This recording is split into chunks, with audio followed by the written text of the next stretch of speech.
Hola inversionistas, un placer estar con ustedes, les deseo que tengan un excelente día. ¿Te gustaría saber cómo analizar acciones para invertir en la bolsa de valores? El día de hoy te voy a mostrar los datos más importantes que necesitas saber y analizar para poder comprar acciones en la bolsa de valores. Mi nombre es Luis, en este canal comparto contenido 2 veces por semana sobre las mejores oportunidades para poder invertir en la bolsa de valores, criptomonedas, finanzas personales y mucho más. Si te gusta este contenido, regálame un super like, suscríbete a mi canal, activa las notificaciones para que puedas ver los próximos videos. Así que sin esperar más, vamos al video.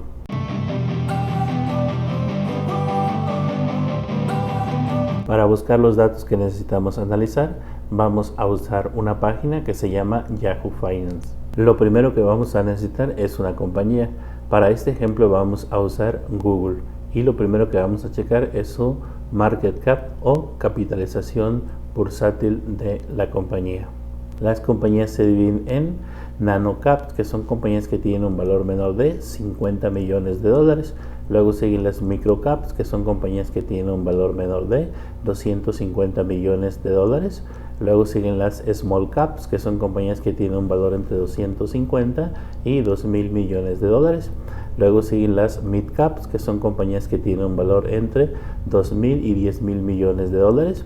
Luego siguen las large caps, que son compañías que tienen un valor de más de 10.000 millones de dólares. Y por último tenemos a las mega caps, que son compañías que tienen un valor mayor de 200.000 millones de dólares, según su capitalización bursátil. Entre menor es la empresa, tiene mayor riesgo, pero puede dar una mayor rentabilidad.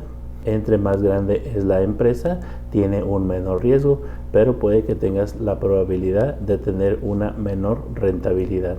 Para nuestro ejemplo, entramos a la página que se llama Yahoo Finance, ponemos el nombre de Google y nos vamos a la parte que dice estadísticas. El primer dato que vamos a estar analizando es el market cap o capitalización bursátil en español, que no es otra cosa más que el valor total que tiene la empresa, que en el caso de Google es de 1.47 trillones de dólares. La siguiente métrica que vamos a ver es el Enterprise Value. Esto es el market cap más las deudas que tiene la empresa menos el efectivo que tiene en mano. Esto sirve para saber cuánto cuesta la empresa, como si fueras a comprarla toda, ya que incluye las deudas que tiene la empresa, el efectivo en el precio que vas a estar pagando por ella en ese momento. Viendo el caso de Google, tiene un Enterprise Value de 1.37 trillones de dólares contra el 1.47 de market cap. Esto quiere decir que Google tiene bastante dinero en efectivo, lo cual es una buena señal. Ahora vamos a hablar sobre el P ratio o Price to Earning Ratio, el cual es el precio de la acción dividido entre las ganancias que ha tenido la empresa. Esta métrica nos ayuda para determinar de manera rápida qué tan cara es una acción con respecto a las ganancias que ha tenido la empresa. Esto lo puedes comparar con el P ratio de un índice o un sector, la misma empresa en otro tiempo, o con el P ratio de otra empresa del mismo sector. El P ratio se divide en dos. El primero es el trailing P, esto es el precio de la acción dividido entre las ganancias que tuvo la empresa en los últimos 12 meses. Esto lo puedes encontrar como TTM, esto es las ganancias de los últimos 12 meses. Este valor lo van a calcular por ti en Yahoo Finance. En el caso de Google es de 20.27. Esta métrica te puede decir qué piensan los inversionistas sobre la empresa en el futuro. Si el P ratio es bajo, menor a 15, esto es solo un estimado, aclaro. Esto quiere decir que los inversionistas esperan que las ganancias se reduzcan en un futuro. Esto no tiene que ser verdad, ya que puede que en algunas ocasiones las ganancias suban aunque la empresa tenga un P ratio muy bajo. Esto abre una excelente oportunidad para el inversionista que busca acciones que tienen un bajo precio.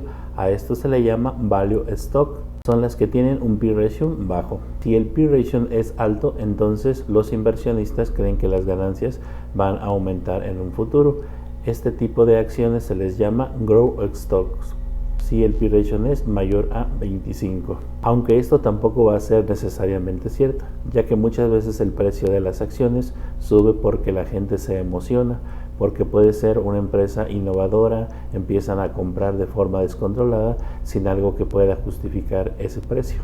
Esto hace que el precio de la acción vaya subiendo y subiendo y la empresa o la acción se considere sobrevaluada. Este tipo de acciones sobrevaluadas, mi recomendación es que te alejes de ellas. Como punto de partida puedes comparar el P/E ratio de la empresa que estás evaluando, en mi caso Google, con el P/E ratio de un índice, que en este caso puede ser el S&P 500. Para hacer esto te recomiendo que busques un ETF que sigue al S&P 500, que en este caso puede ser el SPY. En esta página puedes encontrar el P/E ratio del ETF SPY. Al día de hoy que estoy grabando este video tiene un P/E ratio de 19.10. Esto quiere decir que si comparamos el P/E ratio de Google con el P/E ratio de el S&P 500, podemos concluir que Google es más cara que el promedio de las 500 empresas más grandes de Estados Unidos que conforman el S&P 500. Otra opción es comparar el P/E ratio de la competencia o con otra empresa similar. Como ejemplo, podemos comparar el P/E ratio de Google con el P/E ratio de Meta. Nos damos cuenta que el P/E ratio de Meta es de 11.91. De esta manera podemos concluir que Google es más cara que Facebook. Ahora ya sabes cómo usar el P/E ratio a tu favor.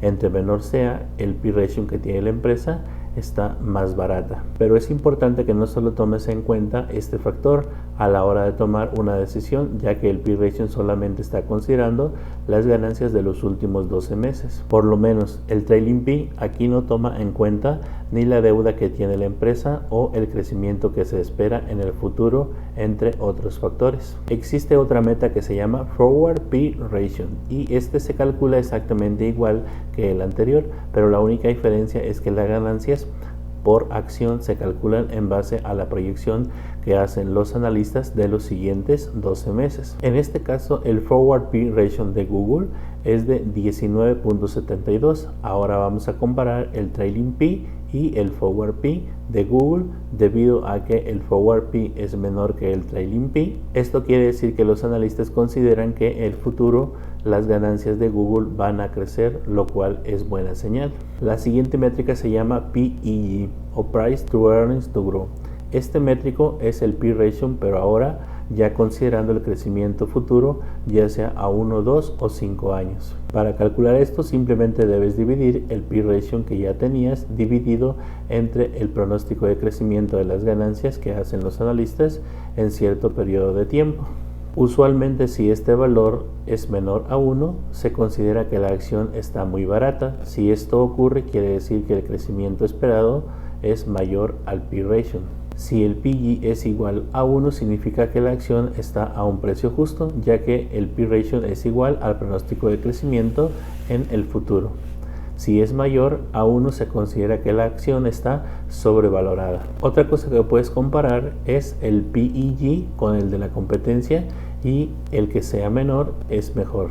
Otra recomendación es buscar esta información en distintos sitios como Yahoo Finance o Morningstar y la compares, ya que usan predicciones de los analistas que pueden llegar a ser diferentes. Acuérdate que esto solo es un estimado, ellos no pueden predecir el futuro, incluso puede ser que el PEG sea pura mentira, ya que el pronóstico que hizo el analista esté incorrecto. Así que no te claves tanto con esta métrica, entonces ya va a depender de ti cuál métrica quieras usar, el Trailing P, Forward P o el PEG.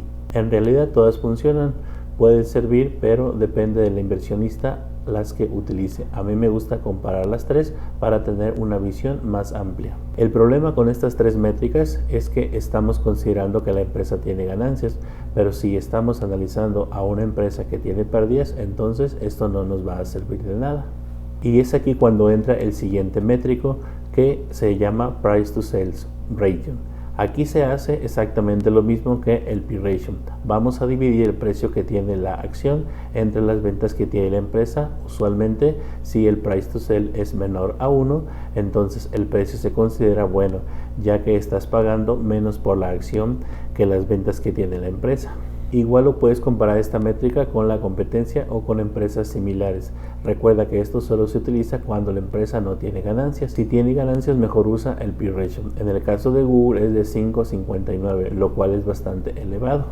Ahora el siguiente métrico es el Price to Book Ratio. En este caso, lo que va a hacer es dividir el precio de la acción entre los activos menos los pasivos de la empresa. En este caso, el de Google es de 5.81. Si es menor a 1, se considera que es bueno, ya que esto quiere decir que estás pagando menos que el equity que te van a dar. Por ahora estudia estas métricas para que puedas hacer las mejores compras. Por aquí te dejo otro video en el cual hablo de cómo invertir en la bolsa de valores mediante un broker que se llama GBM Plus. Si te interesa abrir una cuenta para poder empezar a invertir en la bolsa de valores, usa este código antes de depositar a tu cuenta para que te puedas ganar tu primera acción totalmente gratis. Déjame tus comentarios y sugerencias en la parte de abajo sobre este video. Si te gustó este video, regálame un super like y compártelo con tus amigos. Si todavía no te suscribes, puedes hacerlo ahora y activa las notificaciones para que puedas ver los próximos videos, ya que aquí estoy subiendo varios videos con el objetivo número 1 de ayudarlo a usted a alcanzar la libertad financiera lo antes posible. Gracias por tu apoyo, un fuerte abrazo, adiós.